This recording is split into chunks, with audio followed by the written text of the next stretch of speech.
I own a hip hop lounge called Hustle, which is right behind us. Korean people have a history of pain. There is if you ever have time, look up the Japanese occupation of Korea, look up comfort women, and all the pain and struggles that Korean people went through. And the irony to me is that the Korean experience historically is very similar to that of the black experience in America. I mean, seriously, like some of the stuff I read about how the Japanese treated Koreans when they invaded is very similar to what black slaves had to go through. So it just boggles my mind that... Welcome to the Melanated Files. In this series, we highlight and share the stories of black people from across the globe. Remember to subscribe to this channel for weekly videos and also follow us on social media for regular updates. Let's get into the interview.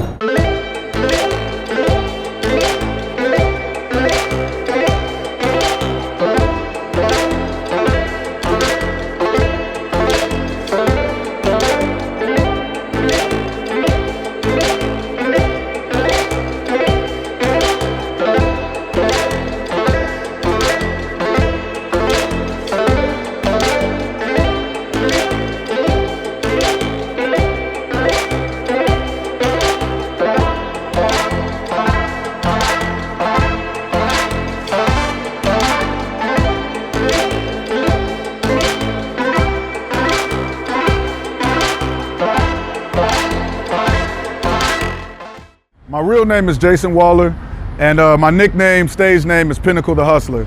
And from Cincinnati, Ohio, from America. Why Korea? Man, I've been asking myself this question forever.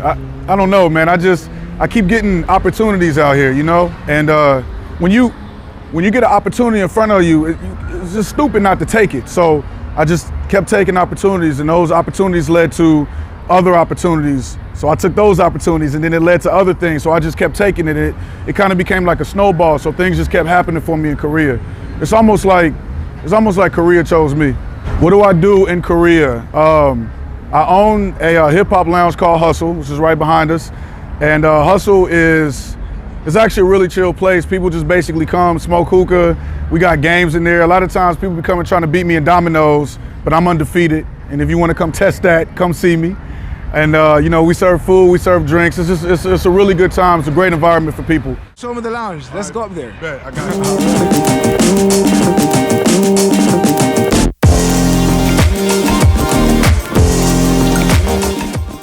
All right, so this shop right here, this is called Tussa. It's a skateboard shop. They've been here for like 15 years or something like that. I'm real cool with them.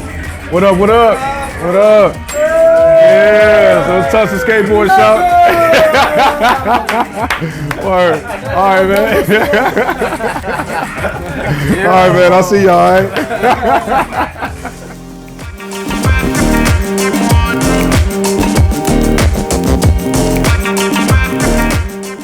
This is the Hustle inside. You know what I'm saying? This is Yejin, my bartender. I love her. Thank you. And this is Scar. She's pretty. Yes. All right.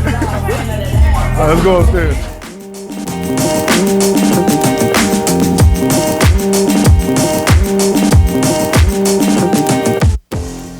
All right, so this is Hustle. This is the rooftop right here. So yeah, this is pretty much it, man. This is the rooftop. People come up here, chill, smoke hookah, play games, and you know, just chill. We got the video on the videos over there. That's pretty much it. So I own and operate Hustle. I also DJ. Sometimes I DJ in other places in Korea. Sometimes I go to other countries to DJ, and I also sleep. That is the most important thing that I do. I sleep and eat. All right, just don't forget that. Write it down. Sleeping and eating. That's my main thing. Anybody want to pay me for that? Just call me. All right, 2 years from now, where do I see myself? That's a good question. Actually, again, about the opportunities. I still have a few opportunities in front of me, but what I really want to do is I want to focus on Hustle and growing it to be as prolific and successful and profitable as possible, because right now we have a lot of people that depend on us to do a good job, because you know, we're paying people salaries, they got to pay bills, and I want to continue to help out more people. Actually, I have other plans for doing more community outreach and community service and stuff like that, but we need a stronger financial platform in order to really do that. So I'm hoping that I can push Hustle forward, so that we can use that platform to help more people. Why the name Hustle? It actually goes back to my college days. My nickname has been Pinnacle since I was like, I don't even know, 15, 16, something like that. So even throughout college, people call me Pinnacle. And when I was on campus at the University of Cincinnati, I used to do a whole bunch of stuff on campus. I started a few organizations, and I was in student government and the Black Student Union and a whole bunch of different things. And some of my friends would always joke with me like, oh, you always, every time I see you hustling somewhere, you always going somewhere, you always moving quickly. And when I told people I was going to Korea, they started making fun of me like, oh, you hustling across the world now, Pinnacle the Hustler. And I was like, Pinnacle the Hustler, I like that. It suits my name, it suits my vision and how I live my life. So I came to Korea with that. And then when I started my entertainment company, I was trying to think of a name for it, and it just made sense to go with Planet Hustle, because you know that whole term, just the word hustle, it means so much, and I mean it in a positive way. I mean it in a way to where, you know, you working hard to achieve your dreams. Every day you got to wake up with that hustle mentality. Like, there's something in front of me that I got to get. I'm gonna go get it by any means necessary. And everybody that works with me, I want them to have that same mentality. We hustling all over the planet. It's not just about only doing something in Korea or only doing something in this region or in this country. It's about doing what you do to the best of your ability and expanding as much as possible, as far as possible. So when I had an opportunity to create a physical location, the only name that really made sense was Hustle, because this is a place for people like us. You know what I mean? Like, I didn't even have a business plan when I started Hustle. I put all the stuff in there that I like to do. I like listening to hip hop and R&B. I like smoking hookah. I like playing games, dominoes and Connect Four and all that. And I just like talking ish with my friends and drinking. And that's pretty much what we do. And turns out a lot of other people like to do it. So it just made sense. And on top of it, for those people that live in Korea, you're gonna understand when I say that Koreans, especially old Koreans, they have this mentality because you know, Korea was so poor 50, 60 years ago, and they had to have that hustle mentality to get up out of that, you know, to pull themselves up out of the mud and keep moving forward. You can wake up at 4 or 5 in the morning, you're gonna see some old Korean ajishis and ajima getting set up to start selling stuff in the subway station, you know what I mean? Or when you go buy something and you know they already ready to haggle with you on the price. Like, it's more than just a word, it's a mind frame, it's a way of life. Hustle. Was it hard to start up as a foreigner in Korea? Hell yeah. Like, first of all, business period is not easy. It is not easy. It's all kind of red tape and all different permits and licenses and stuff you got to get depending on what you want to do. So you got all of that on top of it, doing it in a different language, on top of it, doing it in a different culture where they do things differently than what you're used to. So I have to learn the language, I got to learn the culture, I got to learn how I can connect with different communities, because you know, Korea is a very international place. You got not just Africans, but Africans of different countries that come here. You got different people from the West. You got Italians that come here, French people, Americans, Germans, Russians, other Asians. Like, there's so many people here. You gotta literally learn how to be a chameleon and connect with different people and find out what that commonality is to bring all of them together so that everybody can have a good time. Nah, it's not easy, but I love doing it. So that's why I get up every day and I keep it moving, because I'm passionate about it. What do I like the most about Korea? The food. Boy, look. Listen, the food over here is so dope. And like, actually, I feel bad for people that come and visit and, you know, you got to go to the foreign locations where they only speak English. I mean, that food is cool. But when you go to like the hole in the wall Korean joints where they speak no English, oh my goodness, dope. You come to Korea, you got to do samgyeopsal barbecue. If you don't eat pork, you got to do dakgalbi, which is like the pan-fried chicken. You got to make sure they put cheese in that joint. Good Lord. The food over here, amazing. What do I like the least? The racism. Yeah, it's a, how can I say this? I'll put it to you like this. Korean people have a history of pain. There is if you ever have time, look up the Japanese occupation of Korea, look up comfort women, and all the pain and struggles that Korean people went through. And the irony to me is that the Korean experience historically is very similar to that of the black experience in America. I mean, seriously, like some of the stuff I read about how the Japanese treated Koreans when they invaded is very similar to what black slaves had to go through. So it just boggles my mind that when I'm out trying to get a taxi, you know, the taxi will slow down like they about to pick me up, and then they look and they see I'm black and then they speed up.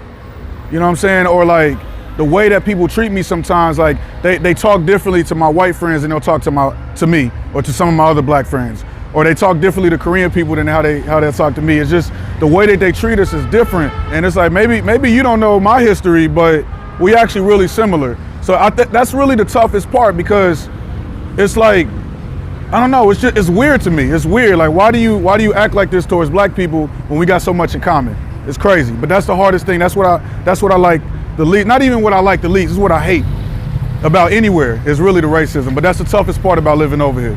My black experience in Korea, to be honest with you, I became much more aware of who I am as an individual and who I am as a black man, and how my relationship with the world is once I started spending more time in Korea. And the reason for that is because on my path to get to where I'm at right now, I failed a lot. And actually a couple years ago, I failed big. I had a club, and you know, due to some internal issues, unfortunately the club failed. It was the worst time I ever, like it was the lowest I ever been in my life. Like being in a country with no family, you know what I'm saying, and like nobody to really help you out, and you realize like people that you thought had your back don't really have your back. You just got to figure it out for yourself. It was terrible. But being in that situation taught me a lot about who I am. And anytime you get into a situation where your back is against the wall, you don't feel like you got anything left, you don't know how you're gonna pay your bills the next month or this month, or how you gonna eat, that's really gonna be the test of who you are as a person. And that showed me a lot about myself. The other thing about showing me a lot about who I am as a black man, it's a different experience when you in America and you surrounded by family, you surrounded by other black people, and your culture is all around you. You don't really think about it. You're just there. But when you in a different country and you kind of by yourself, your family not there, and you know there's some black people here, but it's not like back home. And then you start to experience situations where you get Asian people calling you the N-word, and it's like, what? Should I punch them? Like, what? They're like, oh yeah. What's up, my N-word? Like, I listen to Tupac. Like, nah, you can't say that. You know what I mean? Like, it's crazy. Like, you experience things overseas that you never even really think about being in America. Like, I wouldn't even, like, it wouldn't even cross my mind that a white person or an Asian person, somebody would come up to me and call me the N-word in Cincinnati. You know what I mean? So I've experienced a lot of things that kind of made me realize that our culture literally has proliferated globally. But the difficulty about that is people embrace our culture, but they don't understand where the culture comes from. They don't understand the struggle and the pain behind why we do the things we do, why we talk the way we talk, why we walk the way we walk, why we eat what we eat. They don't understand it. All they know is, I like the Migos and they say the N-word, so if I say the N-word, then that means I'm cool. No, that means you might get smacked in your mouth. But if I go around punching everybody that say the N-word, then I'm gonna end up in jail. Then I'm gonna be on that show. What's the TV show? Locked Up Abroad? I don't want to be locked up abroad. I don't even want to go to jail in my country. You know what I'm saying? So it just taught me a lot about being a black person. And on the same token, being black in the world. I've been able to travel and go to a lot of different countries. And just like I said, people talk to you differently because you're black. Sometimes it's a positive thing. Like, it's kind of cool when you can go somewhere and people are like, oh, what's up, brother? And you be like, okay, what's good, man? You know, like, it's kind of cool. It's like people really like us, but then they really don't like us. It's really weird. You know what I'm saying? Like, it's like a balance. So at the end of the day, it's regardless of how the world treats you, regardless of whatever the external factors are that affect you, you're not going to be able to deal with those external factors unless you know who you are internally first. And being in Korea and being able to travel overseas taught me a lot about who I am. So that's been my experience out here. I say it's a balance. It's been a balance. I mean, definitely more positive than negative, but some of the negative things that I've gone through have really weighed down on me. But I use those negative experiences as a way to build myself so I can become more positive. You know what I mean? I wake up every day and I'm like, look, I got a place to live, I got food to eat, I got clothes on my back. I can't really be mad because I could have not had this. You know what I'm saying? So yeah, I would say that it's still a balance, but I stay focused on the positive things that have gone on and the positive things that are continuing to go on. I mean, as far as the negative thing, like I said, that part when I lost the club, that was just the biggest failure I ever had in my life. And not being around other people to support me, it really took an internal toll on me. But but then, you know, there's just the daily struggles you go through. My Korean is like intermediate, I'm not fluent, so sometimes I run into situations where I don't know what's going on. Sometimes it's really frustrating when you're trying to deal with simple stuff like banking or, you know, how to get somewhere when you need directions to go somewhere, or, you know, whatever that case may be. But at the same time, I use those difficulties to learn how to do it better. So, you know, back when I had trouble navigating and I didn't know how to get somewhere, now, once I know how to get there, I know how to get there. Or once I talk to a Korean person and they tell me in Korean how to get somewhere, I might learn a new word and I'm like, oh, okay, that means this. I can remember that for the future. So whenever I'm going through difficulties, I try to use those difficulties to strengthen me so that I can turn them into positives. So like I said, every day I focus on those positives. You know what I mean? I focus on the fact that I'm still alive.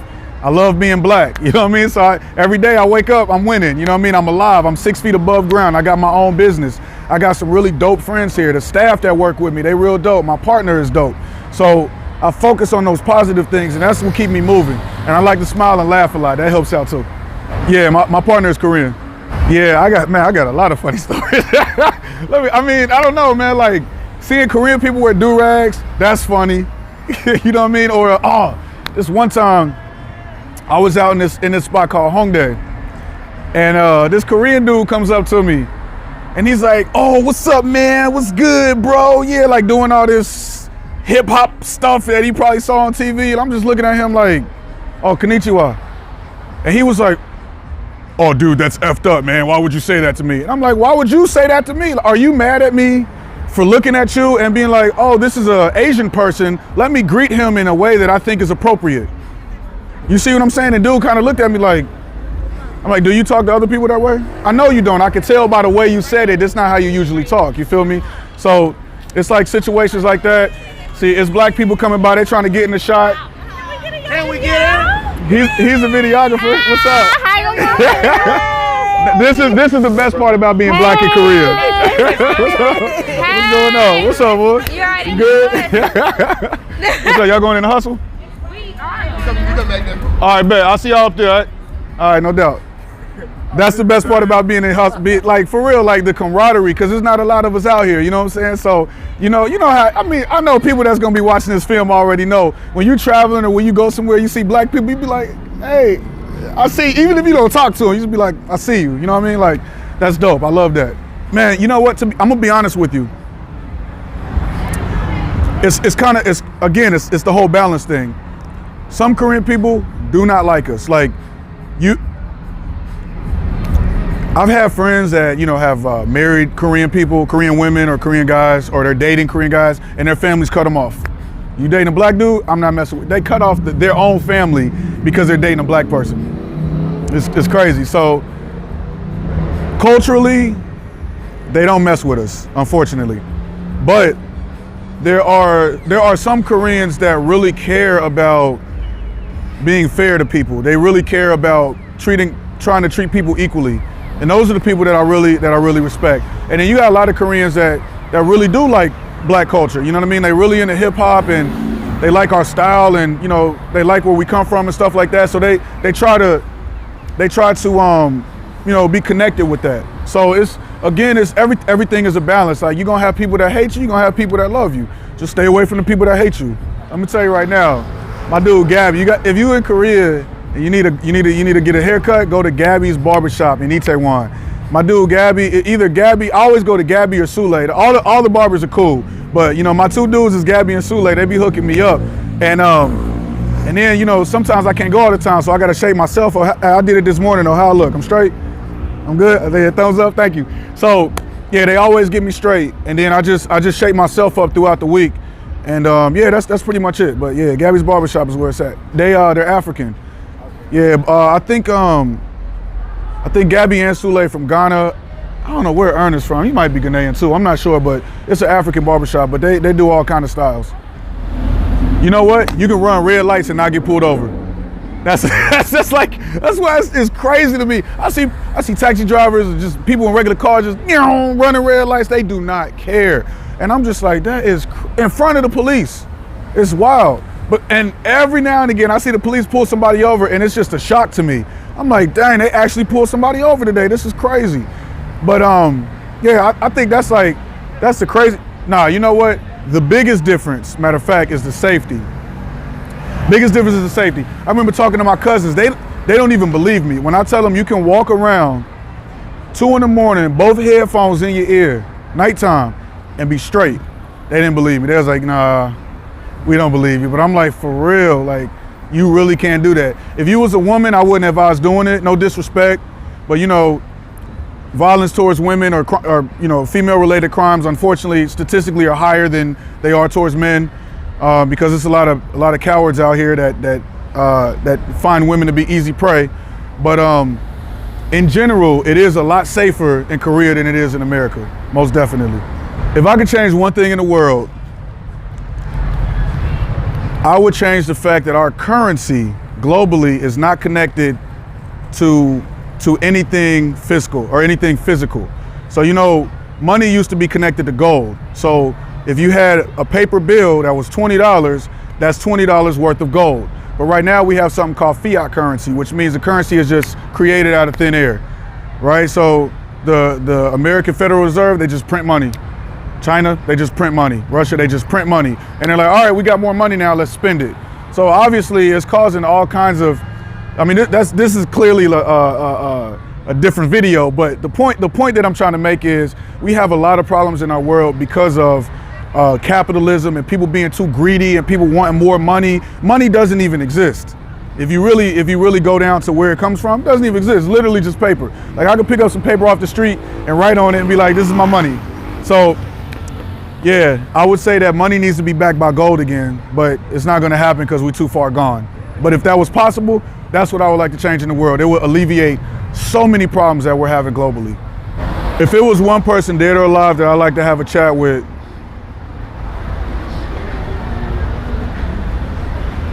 I really hate to sound cliche, but I would really like to have a chat with Martin Luther King Jr. And I would like to know what his thoughts are on moving from civil rights activism into political activism, because he knew he was gonna die. He knew it was gonna happen.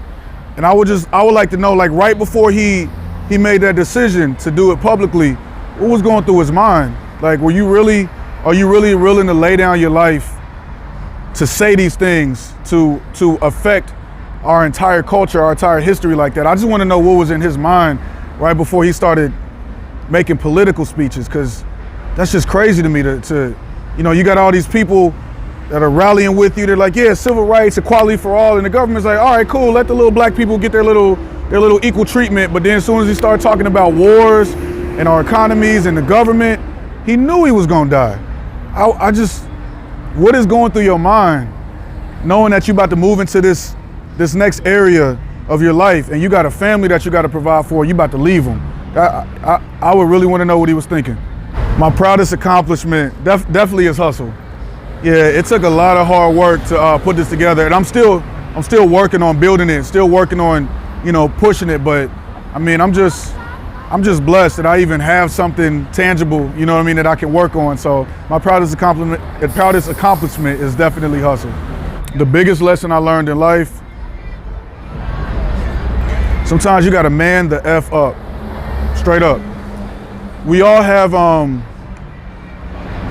sensitivities inside of us. We all have something that makes us feel weak or feel insecure or feel like, you know, we can't go on or something like that.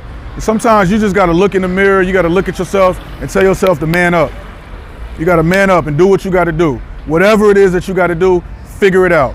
Man up. Because before you make a plan, before you make a decision, before you start going out into the world to execute that plan, you have to decide within yourself that you're gonna make it happen. So you gotta man up. That's the biggest lesson that I learned.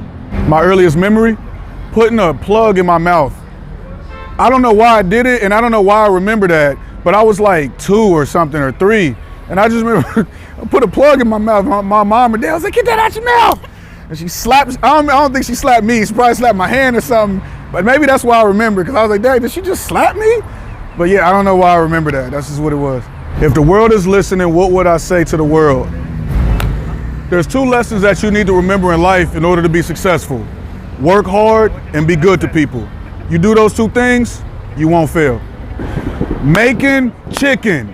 Look, one thing that Korea can do that the world can learn from is making chicken. Oh my, what? Korean chicken is, you know, I'm sorry, my grandma would not be pleased with this comment. So Korea makes chicken great, but my grandma does it better. But still, everybody can still learn how to make chicken from Korea and my grandma. You gotta go to Jeju Island. Definitely go to Jeju Island. It's got beaches, it's got palm trees, it's a tropical place. It's very peaceful. For me, I really like it because I can go and just kind of be at peace. You know, I can sit on the beach and chill. It's not gonna be a lot of, it's not overpopulated, a bunch of people running around, bumping into you and stuff. They got cool museums. They have history there that you can learn. They got good food. I really like going to Jeju Island. So that's definitely a place you should visit when you come to Korea. All right, so advice for black people coming to work or to study. Number 1, stay black. All right, like, I hate going around and seeing these whitewashed or Korean washed black people that try to pretend that they're not who they are so that they can fit in.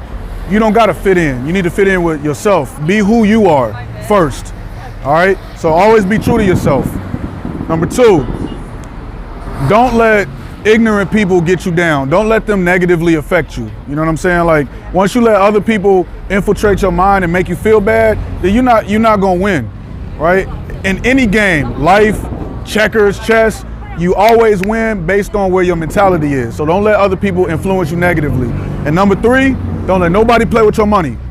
All right, make sure you get that straight. Get everything in writing, get it on contract. And if they don't pay you your money, take them to court. Get your money. A common misconception about Korea. Everybody always be like, Korea is Bali, like people be moving fast. No, they don't. I'm always like, excuse me, I'm trying to go somewhere. People always be standing in the way. They be walking down the sidewalk, it'd be 4 or 5 people deep. They just taking a stroll. I'm like, excuse me, I'm trying to get through. Excuse me, thank you. Bali, that is some bull, okay? Maybe at like 8:30 in the morning when people trying to get to work. Other than that, they just be taking their good old time, walking all slow. I'm trying to get somewhere. Whoever said that is lying. Also, they call Korea the land of the morning calm. Lies.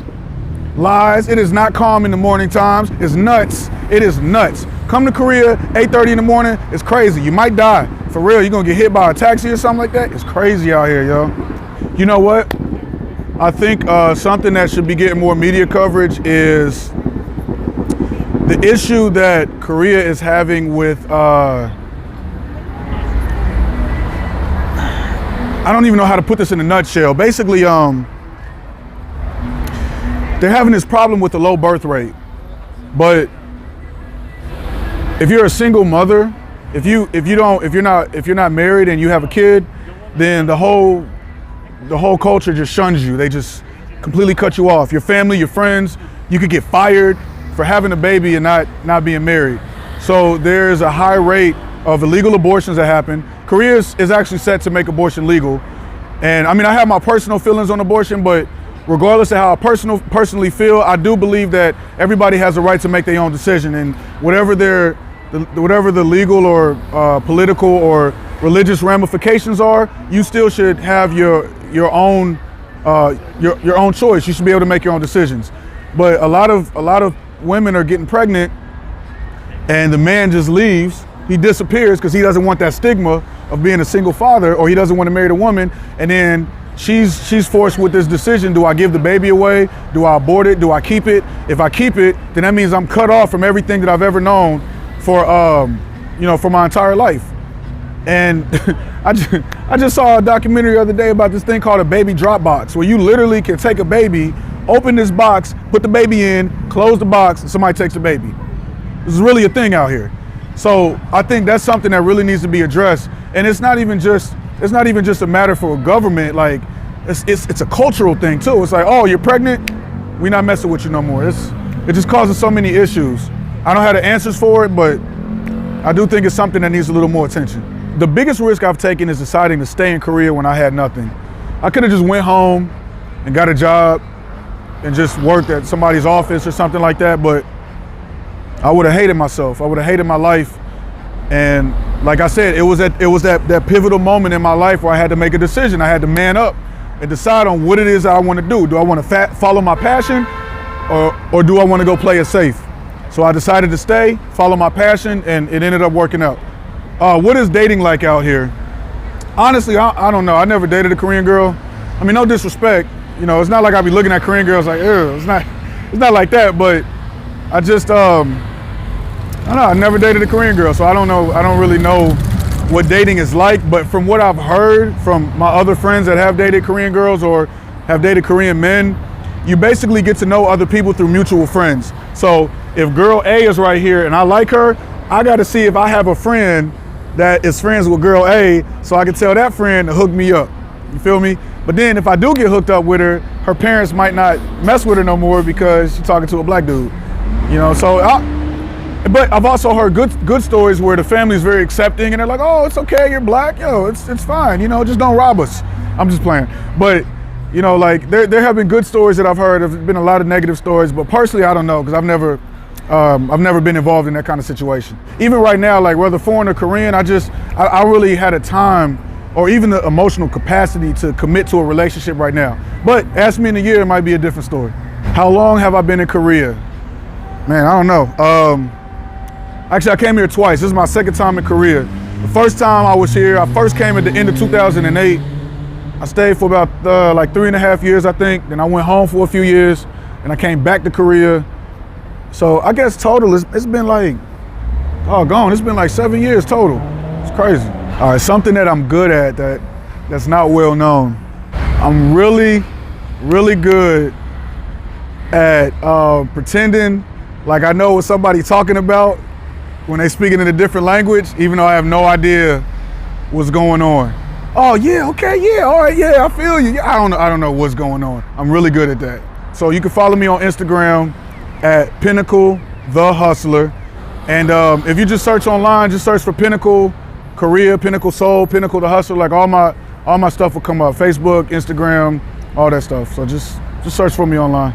If you want to find Hustle, if you look for us online, if you're going to search for us, just search for Hustle Itaewon. Hustle is Hustle. Itaewon is Itaewon. And if you are in Korea, if you just actually right here at the beginning of Itaewon Street, where the big blue arch is, we are to the right of the big blue arch, right across the street from Noksapyeong Station. Thank you so much for watching. If you would like to share your story or have us visit your region, send us a message on any of our social media platforms or via our website.